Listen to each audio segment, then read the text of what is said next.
Welcome to New Show Plus, the bonus podcast, episode 2. People just want a bonus podcast from us, and they've chosen that through Patreon, where they voted. And if you want the audio version of this, you can get that through Patreon as well. But bonus podcast, my understanding is the what's the word? What is off? Something's off. You take something off. The gloves are off? That works. That's What's Sarah. off? The rules? No rules. No holds are barred, I think is what I was trying to think. Anarchy. Okay. We've got Sarah. We've got Jeffem. Howdy. We've got me, Leo. Hello. And now we sit here and wait to think of a topic for the podcast to be about. What did you guys talk about last week, Jeffem? Previously on. We talked about what games we played over Christmas break for a while, and that just went all kinds of places. It went places? Yeah. I can't imagine that going off the rails. Well, I feel like it was the topic for like 10 minutes, and then we were talking about what food we ate over the break, and I can't even remember what. It was a whirlwind. Wow. It sounds like fun. And we're doing this live in front of our Twitch chat, who are suggesting topics right now. Divorce Cougar says, let's do politics. Pretty fun. That would fill a hole in our programming, I think. Mm-hmm. Yeah, that would give Hanson an ulcer, I think. Yeah. I can hear him like running to your house to shut off the stream as we speak. Right. Yeah. Biggie Boy says morning rituals. What's your guys' morning rituals like? Laying in bed for as long as possible. Yeah. You know, it's really a struggle to get out of bed every single day, and no one's talking about it. But recently, me and my girlfriend have gotten really into Farm together, which we can play split screen. And it's a really good incentive to like, let's get out of bed because all our crops are done. So let's go check on our crops. Oh, nice. Start the day that Is way. it like a real time? That's basically how real farming works, too. Exactly. You got to get out of bed to go check bed. on your crops. You got to be left without a choice Yeah. of getting out of bed. And whether it's a real job or a fake job. I would prefer my fake farming job, I think. It's much easier to just take your tractor and you do a hop and you fertilize 9 tiles at once. And I have a feeling it's not that easy in real life. No. Probably not. Although, you could probably use a remote controller these days, you know, kind of a drone type of interaction. And it wouldn't be that different, would it? Maybe not. What if we started a gamer farm that was rigged up to Xbox 360 controllers, everything we had to do? Just with like a fleet of drones that the MinnMax community could pilot. Yeah. Then we'd still be stuck in bed though all morning because we wouldn't have to get up for it. Depends. You'd have to put it in a different room. I think we could get people to pay money to play our real life farm game, right? And then we just sell it to people. So it's like if you want to harvest the corn, $50 and you get 2 minutes. It's of like driving that around and harvesting the corn. It's like spoiler alert for Ender's Game. It's like you find out the farm game you've been playing. You've been making us real money on our farm. Yeah. Well, that's kind of how raspberry farms work, isn't it? Like you go there and you pay them, and then you go out and pick the raspberries for yourself. I guess you get to keep the raspberries, Strawberries. Yeah, strawberries too.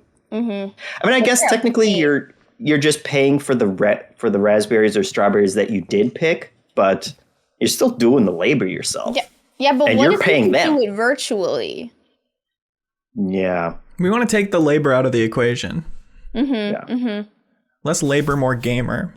I'm thinking those like virtual. Have you ever done those virtual UFO games where like you play it on your phone, but there's a real claw machine out there that you are controlling? Have you seen that? Oh no. Yeah. It's this really weird thing where there's just these warehouses, and all through the warehouse are these individual claw machines. No humans, just claw machines all connected through an app. And then you open the app and you can see through a camera what it looks like. And then you control your little claw. To me, it just seems so bizarre, but people really get prizes from it. Like, I know people who are like, yeah, no, I won that virtually, and then they ship it to you. Wow. Yeah. Is that more fun than buying something? I don't know. Depends on how many simple, times you have joyful to purchase. play it, I guess. Yeah. Yeah, I played some of those claw games, and I feel like they add an element of seething resentment that I don't normally get in my figure pursuing. Yeah. And maybe that's some people's bag. I know when I was in Japan, I learned a bunch of like bizarre tricks with the claw games. Like apparently you can just ask an attendant to like move something for you. So say you've like knocked something, your plushie over so many times that you can't get it. You can just call an attendant and they'll like reset it. Right. I'm like, wait a second. So you can just like reset? But I guess if you already sunk $10 into a $5 plush. Excuse me, can you put that in the claw, please? Yeah, could you just put drop it right down that hole yeah, in the put corner? it in the boot, actually. Yeah, that close left corner. Bob B. Backwards asks, best party, birthday, or otherwise you ever went to? Oh, gosh. Best party. Now I have to think about all the parties that I've been to. And trust me, it's definitely a lot. Yeah. The number is high. I'm going through every single party. First birthday, boring.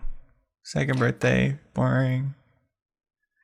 I feel like it would be one of those bowling birthday parties I had as a kid. Yeah, It's hard to got to top be that. like a Chuck E. Cheese party or something. Yeah, a party like that where somebody else is doing all the setup. Mm-hmm. You can't have any stress over running it. And that's what's great about being a kid is your mom is in charge. And you're just there to have fun. Yeah. No offense, Jeffem. No, I 100% agree. What other topics we got here?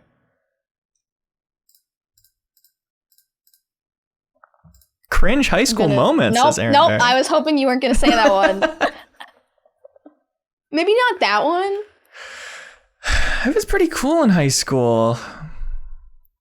I wore my fedora like a cool guy. There's Did a you period really? where I... Did you really wear a fedora? course You I can't did. lie about that. You can't. Of course I did. I think we all had a fedora phase. Optimistically. It'd be good for me if that was true, so I choose to believe it. There was definitely a period where I thought it was cool to wear suits, me and my friends, in like late Oh, no. freshman year. I know, definitely. High school or college? High school. Okay, I knew a guy in college, like my senior year, and every Thursday he would wear like a full suit because he said he was doing it with his friend. And I only had class with him on Thursdays because it was a lab, and I only ever saw him in the suit. And throughout the year, I just watched it deteriorate. Like at the beginning of the year, it looked really nice. And then by the end of the year, it was like fraying. And he did it, okay? He did it. And props to him for that. But geez. Yeah, Suits that's rough. get some stink on them real fast. Yeah, I don't know how he was washing it. Like maybe that's why I was so afraid because he was just drying it. Right. Did you ever actually see his friend in the suit? No, I only ever saw him, and I've That's only suspect. like my perspective of him is only wearing the suit. Right? I only saw him on Thursdays in this suit. Is your friend in the room with us right now? Your other suit-wearing friend? I also brought a briefcase to school. I tried to put my papers in my briefcase because I was grade really was this? stunting. Sorry? What grade? What grade was this? Also would have been freshman year, maybe sophomore. Wow, you really went for it freshman year. Yeah. I was afraid to exist freshman year, and Leo's like, I got my briefcase, I got my fedora, and I'm here for business. I was really acting out for sure. I was really, it was a new school where I didn't know many people, and yeah, sure. It would make more sense. And it was a new school? Yeah, I guess my reaction to that was to peacock, I think they call it. And it went pretty well for me. With a briefcase? What was it? But was it? I mean, this was ironically. Like, were you like, "Hey, look at me! I'm in a suit. I got my briefcase," or were you like committed to it and like, "Stop clowning around! I'm here to learn." Shuffling your papers. I don't think it was fully on either extreme. You know, I'd be lying if I said I didn't think it was cool at the time. I'll say that, while also being a weird thing to do. I don't know if I thought it'd be funny, but I definitely thought it would be unique, and that was important to me. Was it easy carrying around schoolwork in a suitcase? Where did your books go? No, there's not nearly enough room. You'd have to do the briefcase in one hand and then books like under your shoulder, and you'd have to head to your locker between every single class. I can't imagine. Do people still use briefcases? Because I've never seen one in the wild for a long time. Yeah, I haven't either. I feel like you got to be like 60 years old. And then you just like take it on the plane or something.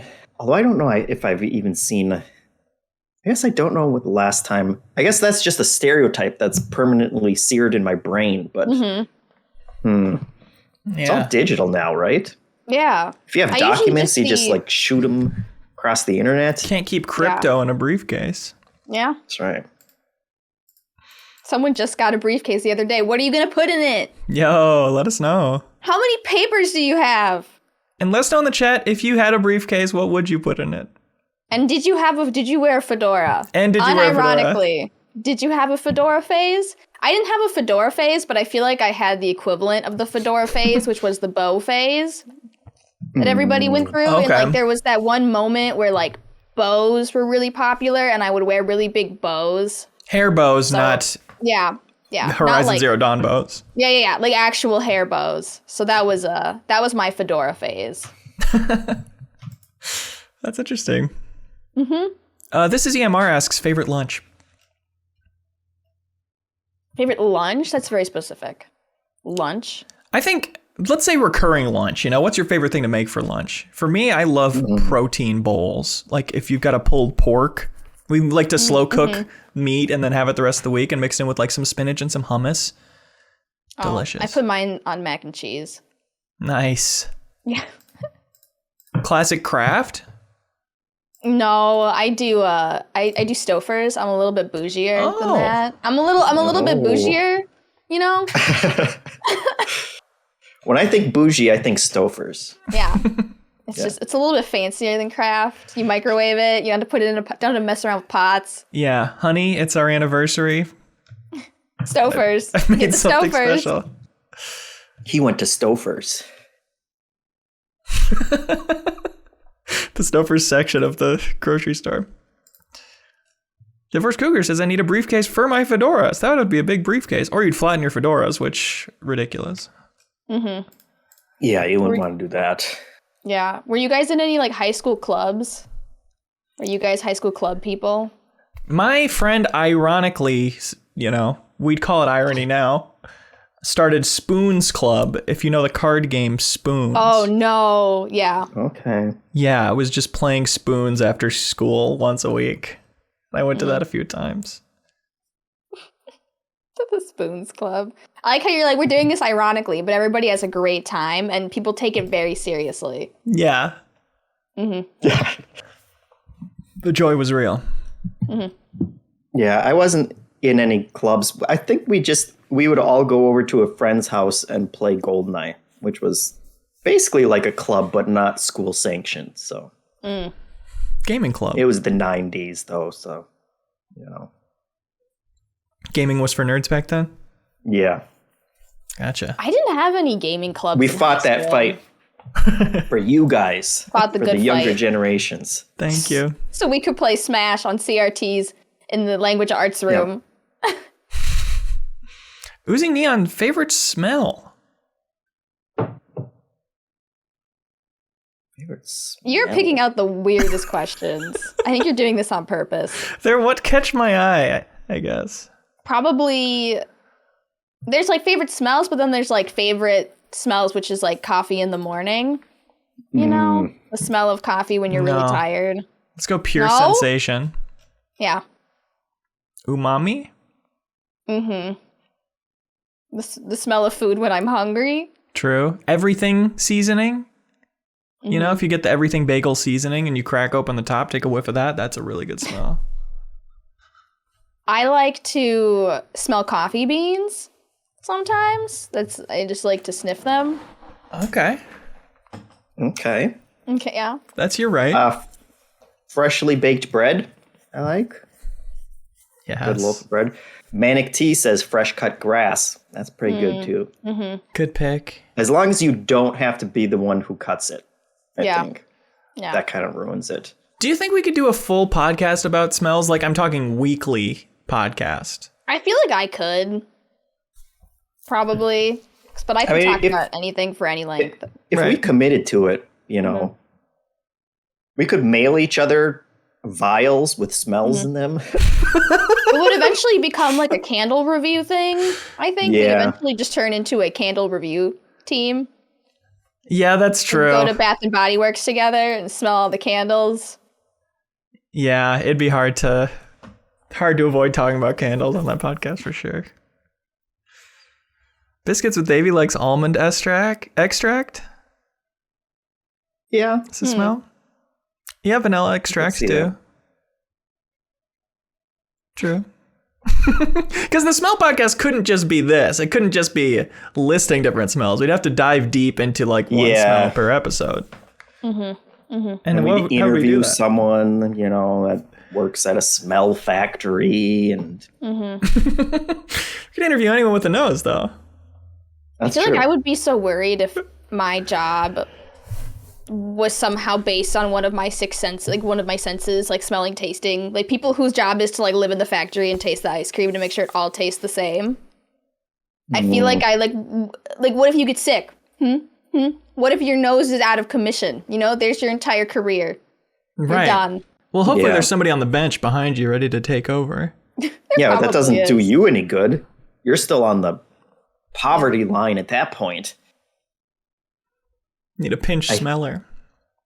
Yeah. Manic T asks, is there a commonly disliked smell that you like? Great angle. It is. I'm on the gasoline fence. Oh, yeah. Some people really like the smell of gasoline. It's an interesting smell. I wonder if, are there people who really dislike it though? It's not like a good smell, you know? Yeah. Like you're not like, oh, I'm so glad I'm smelling this. Like I wouldn't seek it out, but it's like a nostalgic smell, I think, for most people. And when you smell it When while you're driving. an arsonist. If you smell it while driving, then there's terror associated with it. Yeah. You know? Yeah. Mm-hmm. Something's wrong. But at a gas station where it's supposed to be? Yeah. Great smell. I can't wait till Hanson scrubs through this episode and realizes we've just been talking about smells the entire time. He said that we could do whatever we wanted. He did. Just mistake for one. Yes. Leo said he was going to come up with topics, and Hanson said, no, don't even bother. He literally said no. Yes, true. We have the Don't even receipts. think. He said, do not brainstorm for this. Do not even think. Yeah. Skunk, says Crater Gaming. That's a controversial one. As far as smells go. I wouldn't go with skunk. Yeah. The problem with the podcast is I don't know how you describe smells. You would mostly just say, that's an interesting smell. Yeah. I feel like you could say earthy and get away with it. People always say earthy when they're eating Fruity, stuff. And that's just like, does that just mean dirt? It tastes like dirt? If you go kind of a wine tasting angle with it and just really act like you know what you're talking about. Mm-hmm. Skunk, yeah. That's kind of like a hot doggy type of Oh God. type You ruined of hot dirty dogs smell. for me. Oh my God. Great smell. Hot dogs? Yeah. Hot And dog grated mac water? and cheese. To bring it tastefully, cleverly full circle. You just put hot dogs and mac and cheese all the time. Gunpowder. Someone brought up what smell most symbolizes the action game genre. And gunpowder actually smells pretty good. Yeah. You smelled it. A sharpened If it's sword. not like a terrifying situation, I guess, then that would probably be traumatizing. But Right. Yeah, expired or sour food smells are tough. We're taking a whiff of the milk is such a... I feel like I'm in the hurt locker every time. It's a risk. Yeah. Do you guys have one of those compost boxes? Yeah. We have an odorless silver bin. Or, it's got like a charcoal filter for odor. Yeah, but when you take the bag out of it, that's always the worst. I'm always gagging from that. I found that like putting on masks from COVID, if ever since COVID started, I am less traumatized about going into public bathrooms. Like the mask absolutely helps. So you're worried about mouth residue. Mouth residue? Or you're protecting your mouth. I'm protecting my nose from the smells. I see. And it makes such a big difference. It's insane. Jeff, this isn't interesting, so warning that the first not interesting thing on this podcast is about to happen. I didn't realize you were supposed to put bags in those bins. So it's... The compost bins? Yeah, so I've been like hosing it out every time, but the bag makes way more sense because it does stink. Mm-hmm. What do you do with the compost when it's full? Just walk it out to the compost bin, and put it in that bin too? Yeah. How many bins do you have? We have one compost, and we'll go around in a circle. I'll answer this question. We have one compost, we have one garbage can, and we have 2 recycling. For our 3-unit house. Oh, okay. Yeah, they sell like special green compost bags that you put in the bin, and then you're supposed to put those in the bin. But I've always wondered if you can just throw stuff directly into the big compost bin outside. So I guess if they take it away, then that's good to know. But ultimately, Leo, not to ruin this great thing that you just learned, but those compost bags, they don't last a week. They always start to break down and they get all juicy at the bottom. So I end up washing it out every week anyway. And it's still disgusting.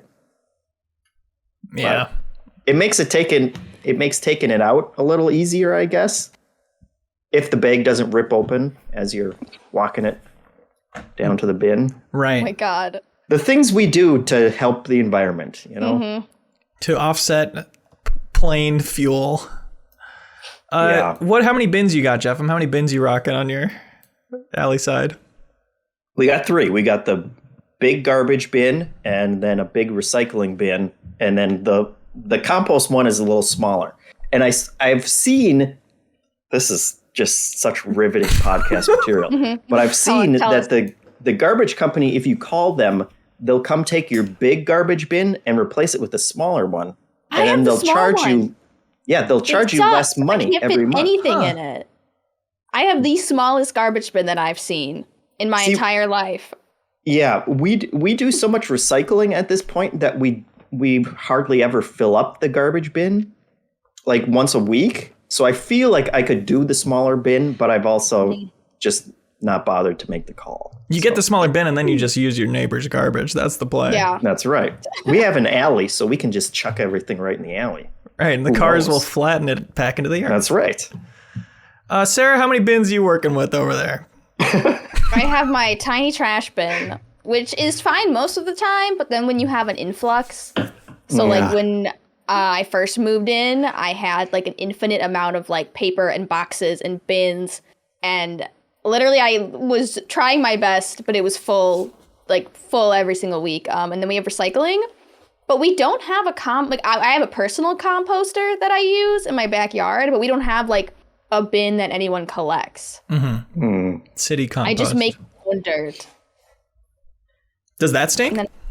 No, not really. Because I usually take it out immediately. But the compost in your backyard? No, that doesn't really stink. Cool. Right on. It's probably just because we're putting it in a little contained box that it gets all sweaty and gross in there. But I guess it's out in the yard. Yeah. Doing wonders for the fly community. The little fruit flies. Yeah. Yeah, we had fruit flies lay eggs in our charcoal filter in the compost bin. I had the same kitchen. thing happen, and that's when I just said no to the indoor compost. I'll just walk it out to the yard. That's good. I was like, that's a no. Yeah. Over the summer, it's certainly more dangerous. Winter, we don't have a problem with that. Mm-hmm. That's the upside of Minnesota winters is it's hostile to all life, not just human. True. Mm-hmm. Yeah, and you don't have to feel bad about like throwing food in the trash because it's frozen. It'll freeze. Doesn't matter. And if your fridge gets full, you can just put stuff out on the porch, and it's That's true. even Do you guys colder. have your personal like Midwest refrigerators, which is just outside a door, the garage? Yep. Nice. Yeah, our shared back, space. I yeah. wish we could have that. I don't know if our landlord would like. Our landlord lives above us. I don't know if he would like us having just beers sitting on the front stoop, the shared front stoop. That's my my second refrigerator. You could probably tie like a bag to a rope and just stick it out a window and hang it out there. Good idea. That would look classy from the front. Cool feature. Kyle Octopus says, with all these recent celebrity deaths, which one in the past hit you hard? Most impactful celebrity deaths. I was really sad when Harris Whittles died, the comedian. That was a long time ago now. But very young. Yeah, I saw Sidney Poitier, who I always respected as an actor, just died. At least he was old, though, which always kind of, like, you know, like him and Betty White, it's like, at least you lived nice, long lives. It feels a little less tragic, you know? Right. And Snake Zero says it will always be Chris Farley by a mile, which is a good answer, too. That always makes me sad. Chris Farley, hopefully I can tell this story, made fun of my mom at a party in college. He was mean to her.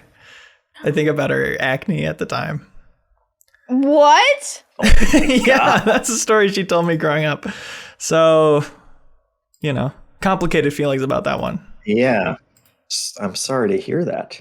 Gotta I would protect hope mommy. I would hope that he grew from that point, you know. I like to think so. We all did things we regret in our college days. Like going to damn college, right? Let's talk debt. Okay, not the reaction. We need like a bell for that or something. Yeah. Yeah. Debt time. That can be just a segment on the Smell podcast. Yeah. Now the comments are just full of people who have died that make us sad, so I think we've gone down a weird rabbit hole here. Yeah, definitely. At least the smell, you know, conversation was more fun. It was light. Yeah. Aaron Bear wants to know what the next hot movie/TV trend will be. What's like getting going right now? What do you think we're gonna see only? Because I think it's like crossovers, and I don't think I'm alone in thinking that. But those are becoming more mainstream, and we're kind of in an era where it was really hard to do crossovers because so many brands looked after their stuff so tightly. But honestly, I don't know what started it. Maybe Fortnite. Maybe every IP from every brand owner being in Fortnite and it working out for all of them. Yeah. Made them see it more worthwhile. Yeah, otherwise it's tough. I'm sure a bunch of, you know, like movie companies and stuff look and say, "Oh, it works so well for Marvel, we should do that." And it's like, you have like 2 IPs, what are you going to do with that, you know? Yeah. You got to build out the roster first. But Right. if they can do Fortnite, they'll let anyone in there. Apparently. Any other trends? Up and coming entertainment trends? You know, I feel like we're ripe for more Squid Game like copycats, but then that's also kind of just Hunger Games anyway, so I don't know. That will probably just continue forever. Yeah. Yeah, but I could see it being hotter than ever after Squid Game. After the hotness of Squid Game. Jimmy Akami says, changing the subject, what about some dead celebrities that make you happy? Lighten it up a little bit. Yeah. I don't think we have any answers. Wow, I think that's even worse. Yeah, I guess that kind of backfired. I don't know many. No one in my generation has started dying yet off at a particular rate that I've consumed media from. So I'm like, check in with me in like 20 years and I'll let you know. Right. See where your grief's at.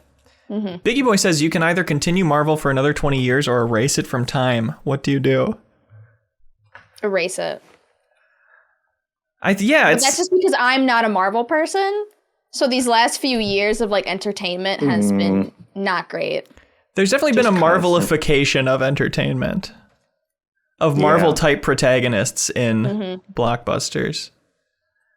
Which Marvel didn't invent guys who quip and stuff. But I don't know. It's like it will exist for another 20 years. So It'll exist instantly for more like now interesting. that Disney has it.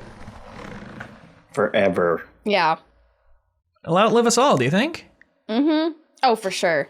No, yeah. Oh, for sure. Well, I can't... Are the modern heroes going to be in it very, very old in 40 years? Is that what we're going to be seeing? A surprise appearance from Beast Boy? Oh, you're thinking that they're going to start like scraping the bottom of the barrel at some point for these superheroes. I mean, I feel like that happened decades ago and they just kept on. I mean, how, like, Captain America should already be like a great grandpa, but instead he's Chris Evans. So, you know, Digital he came out great-grandpa. in what, like the 30s or something? When did those start? 40s? He punched Hitler. So, I mean, that was, you know. Right. But he was frozen. As we all will be. True. As we all will be. Jake Twitchin says, we only ever see the top half of you all. What types of shoes do you wear? I got some all-purpose Timberlands. No, I don't have shoes on right now. Okay. I'm always barefoot except when it's real cold. Got the moccasin style. Oh, Your that's little nice. slippies. Wow. I got them with the closed back because I was really worried about heat this winter, you know, retaining heat. And the problem is the rest of my body is still cold and my feet are filling these with sweat. Oh, God. And it's gross. And they were really So comfy speaking of for the smells, first yeah. 3 days. Yeah. And now the fur is all matted. This could be its whole own episode. True. You could mail one of those each to me and Sarah for the next episode. Yeah. I actually liked a it. biohazard bag. Yeah, not bad. Put that on the list of bad smells that I like. Right. Yeah, we'd definitely have to go category, you know, everything foot related. Everything. Hold on a minute. Manic T says, am I a monster for wearing my indoor slippers with no socks? My wife thinks I'm crazy. Oh yeah, this is a divisive Is this issue. a thing?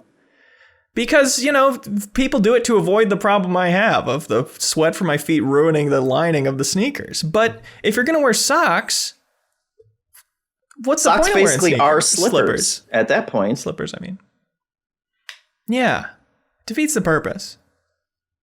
Yeah, I just need to find better I slippers. feel like slippers are probably more disposable than people think of them as.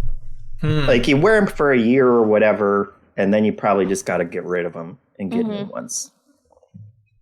Right. Definitely. We got to be okay with that as a culture. What are your biggest... Oh, you got it. Enigmatic says, socks have no traction, though. At least mine don't. What are you, running around? Yeah, what are you need running that much from? traction in your house? You're I don't need sliding it. around? I like Just take your sliding time. around. I'm always skating around my house when I'm wearing socks. Yeah. My hardwood floors, and I like it. That's fun. My little kid, he's trying to figure out how to walk in socks. He's got a bunch of socks, but we can only put the ones that have kind of rubber grippies on the bottom. Oh. See, he can't figure that out yet. Hospital style. Yeah. There was a time where I really liked hospital socks, probably around high school age. And With your suit and briefcase? Your fedora and your hospital socks? I mean, you're really painting a picture here. yes, you've got the full ensemble pictured.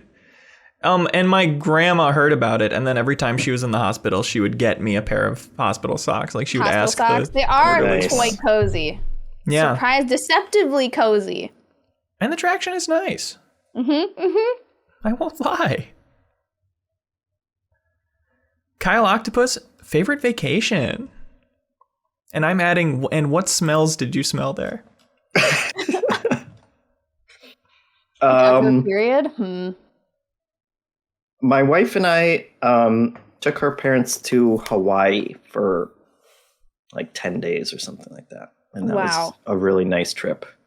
We went to Maui and we went all around the island. It's more of the more scenic island as opposed to like the commercial where everyone just goes to eat food and do touristy things. Right. They have a crazy road that you drive around and you feel like you're going to die the whole time.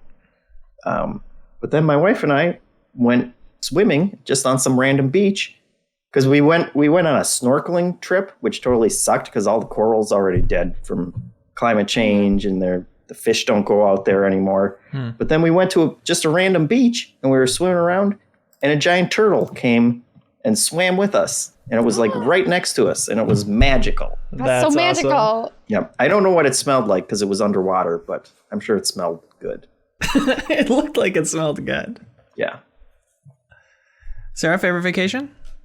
All of my favorite vacations are the ones where I like get a cabin in the middle of nowhere Yes. and just stay there. So like the smell of just fresh air, just good, crispy mountain air, I think is probably the best for me. Totally. It's hard to predict, going on Airbnb and trying to get a remote cabin like that. The last one I got with my friends over this past summer was like beautiful and so remote, but there was as many flies as there were air molecules. Like you were just walking around brushing past flies. Like you were speeding on a motorcycle or cabins something. are definitely a mixed bag.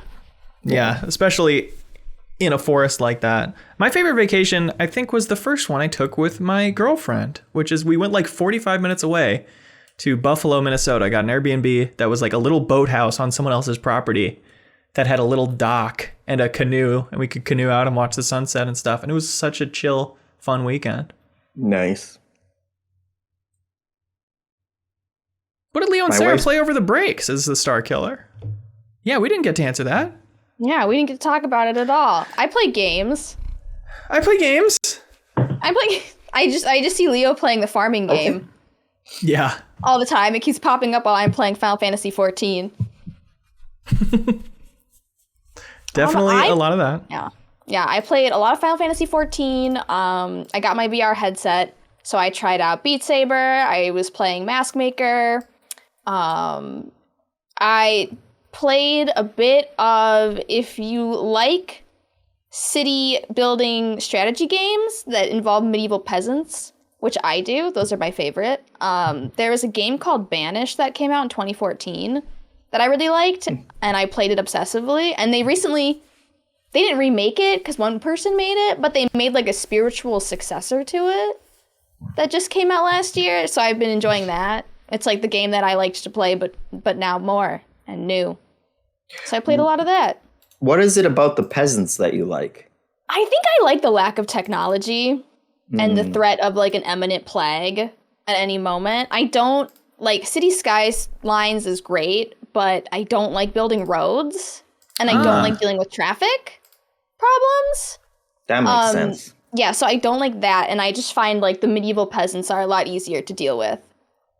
Like happiness-wise, food, shelter, clothes, done. That's all you Check need. it off.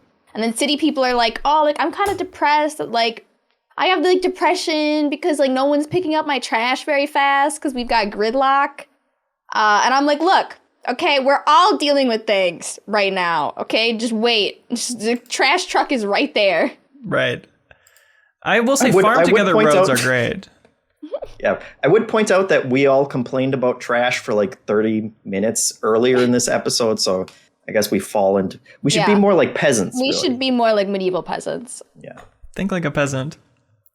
Speaking of medieval, I got into this VR game called Rags to Dishes, which is a cooking game set in medieval. Oh my god, that sounds incredible. It's really fun. Cooking games in VR, I always want to enjoy more than I do typically. Like a lot of times the recipes are really complicated and you're like dropping stuff and you have to like reach under your oven to get the little deep fryer thing or whatever. But the recipes are really straightforward and easy to memorize. So as soon as you see something pop up, you're like doing it without even looking. You're like reaching over and grabbing the sausages and throwing them on the grill and stuff. Really great cooking game. Is it on Steam? It is on Steam, Rags to Dishes. Okay. I don't think it's on Quest yet. I also re-downloaded Sunset Overdrive and got back into that. I was in the mood for a collectathon type of open world experience, and I love that game. That's one I never played, and I've always looked at it in like the Game Pass list and felt like I should play that at some point. Yeah. But it's still worth it, huh? Still worth it, still fun. It's one of those games where just the movement makes every second worthwhile. It's just a joy. What can I say about it? Oh, Aaron Bears, his question for the panel. I might be moving to Minneapolis. Should I? I love it here. Yeah? Minnesota has grown on me the older I get, I think. When I was younger, I really couldn't stand it. And then, I don't know, it's nice having lived some other places to just be in a big enough, kind of city where you're near enough stuff, but also just surrounded by nature all the time. Mm-hmm. Where have you lived previously? When I was just out of high school, like second year of college, I moved to New York with my brother for a year. And then when I was in college, towards the end of college, I came back to the U of M here. But then when I was almost done with college, I went and lived in Hiroshima in Japan for a year. Wow. Mm-hmm. I love Hiroshima. It's really underrated. Yeah. Very nice area. Yeah, that's it. Mm-hmm. And that's also kind of falls into like that Minnesota-esque of there's a city there, but it's not too big. And we were kind of outside of the city anyway. So there was, I like being around trees and actual nature and stuff. Mm-hmm. Yeah, the place I live now is really close to the Mississippi River, and that's really cool to be in walking distance of. Like, that river is just amazing. Every time we drive over it, it's like, I'm really lucky to be living close to this thing. Do you drive over it a lot? Oh, yeah. If you live in Minneapolis, St. Paul, you're like, what's that? Oh, it's the Mississippi. And then when it's not the Mississippi is when I get confused. Because I just assume every river I drive over it in Minnesota is the Mississippi, but that is not the case. Every body of water. Yeah. Is that the Mississippi? Again? Crater Gaming has the hot take of St. Paul above Minneapolis. What do you guys think about the differences between these two fair cities, these twin cities of ours? Mm-hmm. Yeah, I mean, I guess when I say Minneapolis, I don't really think of like actual downtown Minneapolis. We live in northeast Minneapolis, which is kind of on the outskirts where it's almost suburb, I guess it, kind of suburb, whatever. So in terms of actual city, like I'd probably rather, I like that St. Paul feels older and, less skyscrapers and whatever.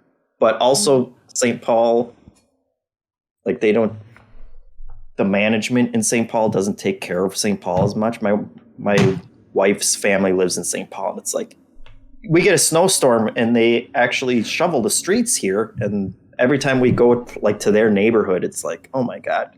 It was like 4 days ago it snowed and they just don't care. Damn. What we always used to roast St. Paul for in my high school days was how ridiculous the roads are, like by their design. There's a lot of loop-de-loop type of situations versus Minneapolis has more of a grid-based structure that's easier to learn. St. Paul you can really get lost in the more residential areas. And you go downtown St. Paul, maybe I'm coming out as really anti-St. Paul here, but you go to downtown St. Paul, you look around, there's nothing. It looks like a ghost town. It's ridiculous how horrible that downtown is to me. Yeah. I've never understood, because it's like they're so close. They're literally so close to me, in my opinion. St. Paul and Minneapolis are so close that people are so in their one camp or the other camp. And I'm like, it's literally only 20 minutes away. Like, if you don't like St. Paul, drive for fucking less than 20 minutes and you'll be in Minneapolis. Like, it's not. Yeah. I'm used to Los Angeles where it's drive 2 hours and you'll get maybe 7 miles out of the city. Right? Yeah. Where it's to me, they're just so close. It doesn't matter. Yeah. The cities have basically almost grown together at this point. And I never really understood that there was any kind of rivalry growing up between Minneapolis or St. Paul. But And it's like if there's a place that you want to go, it doesn't really register as like, oh, well, that's in St. Paul. I'm not going there anymore. I only go to Minneapolis, and then Right. Yeah. To go along with this conversation, I could walk to St. Paul from my house in 8 minutes. I'm basically in St. Paul.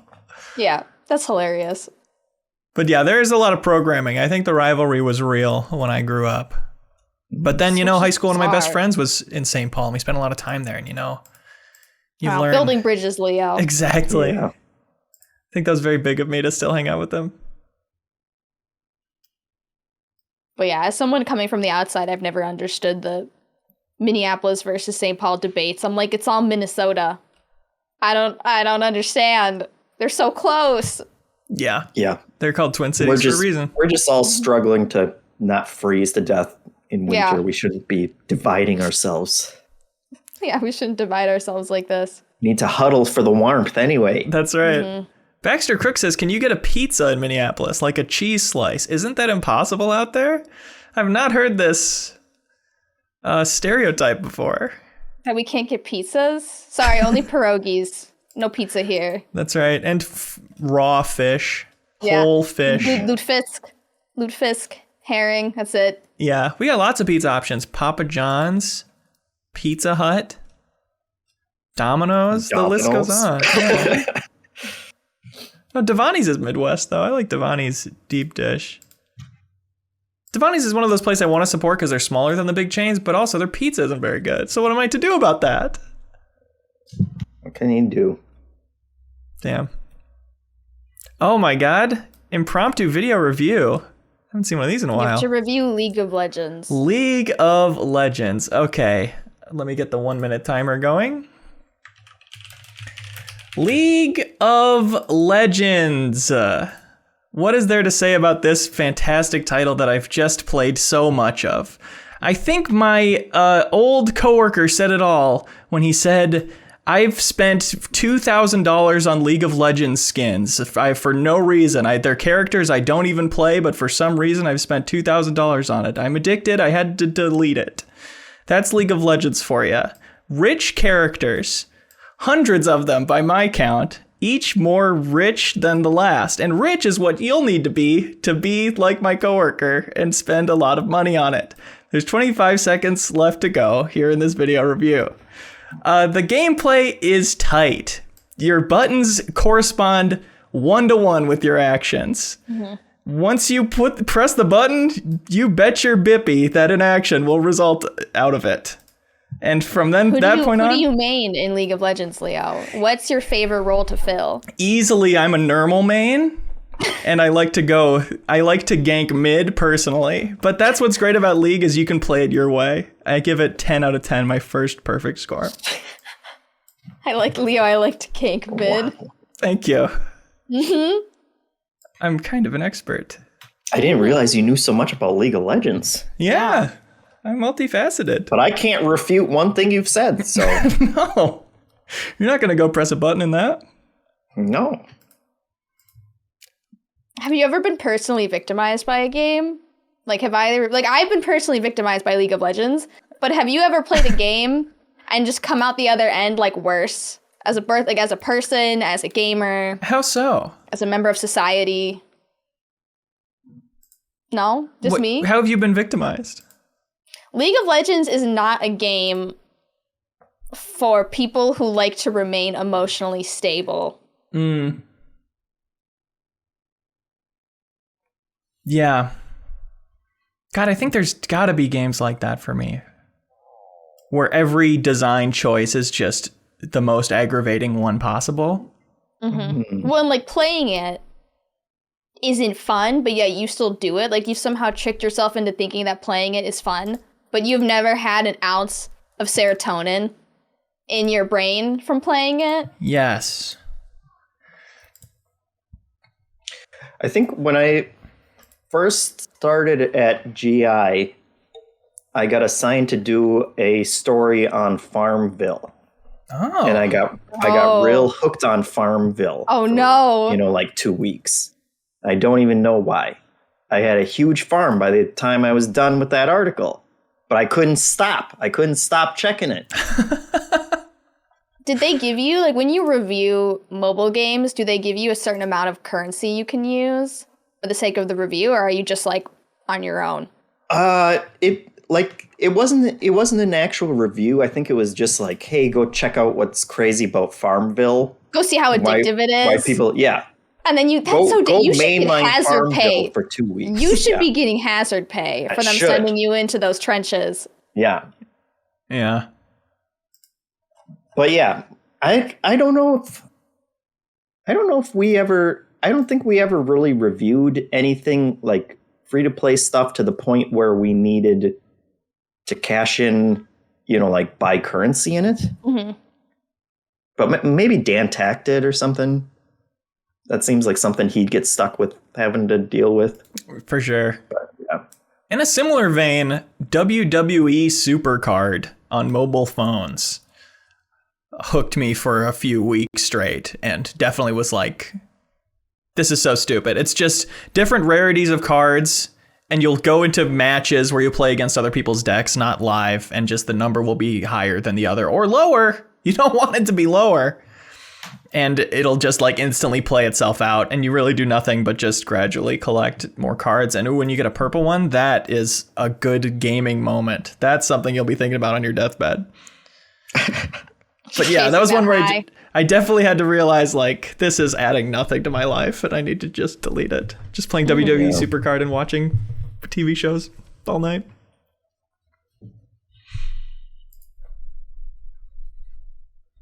Leafeon says, what has made you the most tilted?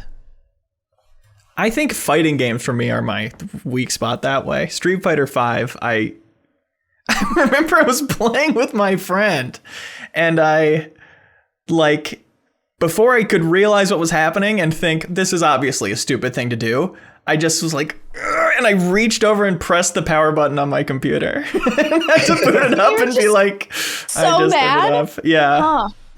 That's pretty good. I've never been so mad at something that I've turned off my computer. Do you ever Alt F4? You get some good rage quit energy? Well, I've had like rage quit energy, but I've never just like abandoned a match. I'll just sit there and be upset. That's big of you. Mostly because I think I don't want the ban timer. I don't want like the 5-minute queue timer after like leaving. Yeah, when there's no penalty, that game's in trouble with me because I'm going to be rage quitting it. That's what I find. I would never have assumed you were a rage quitter. Yeah, it's not often like yelling or anything. It's more like this was such an upsetting moment where I feel so cheated that I'm simply done now and will not be playing this anymore. Yeah. You just remove yourself from the situation. Instantly gonna do a different activity. For me, I'm like, it's like I can't end on that. Got to do another match. Yeah. And then we spiral. Yeah. There was the squatting mini game in Final Fantasy VII Remake that for some reason I was determined to get, like, to beat the, like, highest champion or whatever, where it's just like a weird combination of buttons that you have to press repeatedly for, like a minute and a half. Oh, in the gym? Yeah. Yeah. One? Yeah. Yeah. And for some reason I spent like an hour doing it. My wife was getting really worried about it and like, just come back to it. I'm like, can't now. I gotta do it. I gotta get through it. It's like 3 a.m. or something. Oh God. Honey, come to bed. I can't. I'm doing squats. Yeah. I'm doing virtual squats. I'm doing squats in a video game. Yeah. Yeah. And Corgi Shinobi called out Cuphead, which was the other one too, where I waited so long for that game and because the art style looked so great and I wanted to really enjoy it. And I got to one boss that just, I spent like 2 hours doing it and my wife fell asleep on the couch. And when she woke up, she saw I was still playing the same boss battle. She's like, you're still on that? And it was like an epiphany moment of like, what the hell am I doing? I've just been mad. I could have taken a nap for an hour and a half. And instead I was mad the entire time. Yeah. But is the joy of beating it worth all those hours of being mad? That's what I have trouble grappling with. Yep. Yeah. And the worst part about it is you only figure that out until after you do it. And it's like, nope, it wasn't. That's usually what the conclusion you come to is that it wasn't. Yeah. this seems like a good final topic for us here. Ray Loaza says, this is something Ben and Kyle talked about on MinnMax Council, but how did you three feel about this year's GOTY deliberations? Our Game of the Year chats just went up. It's 3 podcasts in a row. And I loved them. I think they're great episodes. And I'm happy with the lists we came to. What did you guys think of the lists and the process? I'm glad that I feel like our list had a lot of variety of games. Where if you look at like other gaming outlets, it was very like it was kind of like one note, I feel, with other lists of games. I feel like our list actually went beyond sort of what was just grabbing headlines a little bit. Mm-hmm. Very passion focused versus like this was a huge game that we all played. Mm-hmm. Yeah. Yeah, I think I mentioned it in some other video, but whenever we did those debates at GI, I would lose sleep over them and usually walk away upset about, some dumb argument or something. Someone's argument that seems like it didn't hold any water, but it's still, squeaked through or whatever. And I felt good that whenever we do it here at MinnMax, like I sleep fine and I don't worry about it. And I walk away feeling good and feeling like everyone got their voice onto the list, and that makes me happy. It really feels like you guys have some sort of emotional trauma from the Game Informer Game of the Year debates. Yeah. That, like, I, coming in, never having to do this before, I'm just like, who hurt them? Who hurt you? What happened? It's very funny the you way all we have talk so about much it. baggage from it. Like, you kept coming up. They were like, oh, like, this is that's getting, like, Game Informer Game of the Year debates. I'm like, what happened? Yeah. I think it was... It's like 2 days of what we did, but there's like 3 times as many people or 4 times, and it's definitely just longer. Goes round and around, and I feel like here because of those experiences, like we're very clear about like what counts and what doesn't count. Like this is about us filling up our passion buckets with juice or whatever, and we kind of have a singular lens that we look at it through it. And I feel like that wasn't always there at GI. And so people would be arguing for different reasons over, and sometimes for different games. It's like you'd make one argument for this one and a different argument for that one. And I don't know. I think whenever your staff is that big, like you're going to walk away with bruises, and feeling hurt about some things. And especially when those metrics, like you're saying, aren't clearly defined, where, you can't even compare these two things because you're evaluating them. You think they're good for such different reasons. But I remember the last year I was there, the last Game of the Year debates, there was somebody who, I don't blame him for this, but I still won't name names, that was like so quiet when they had been louder the past years about getting their stuff on the list, and afterwards it was just like, I'm not gonna get invested in these anymore because it's like there's a lot of negativity and like pain that comes out of it, which I don't want to talk too much crap on it because I still like loved those times because they were so heated and because it was like just sitting around with the whole staff talking about all the games of the year. Like it was a fun thing to do as your salaried job.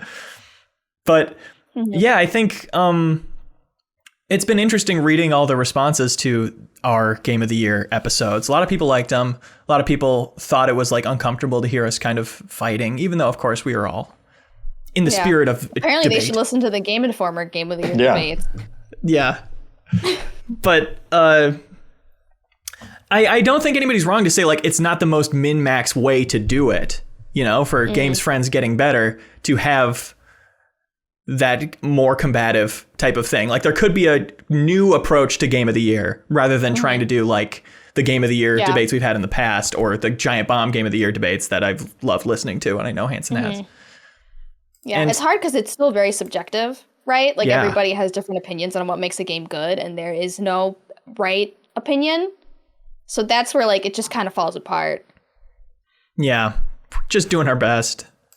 But I think it is fun to kind of ideate and think like what could be a new approach to them. That's all just what's best about them, which is the really invested, passionate speeches for games. Like how do we get to those in a way without feeling like we have to tear other games down, which ends up happening a lot for games we love. That's just the nature of the format. Yeah. Yeah, I guess, and maybe I'm just completely oblivious to it. When I see those comments of like, wow, that, like that got uncomfortable or whatever, it's like, I guess I didn't realize it was that tense for people, or at least I wasn't invested enough in the games or the arguments to feel like,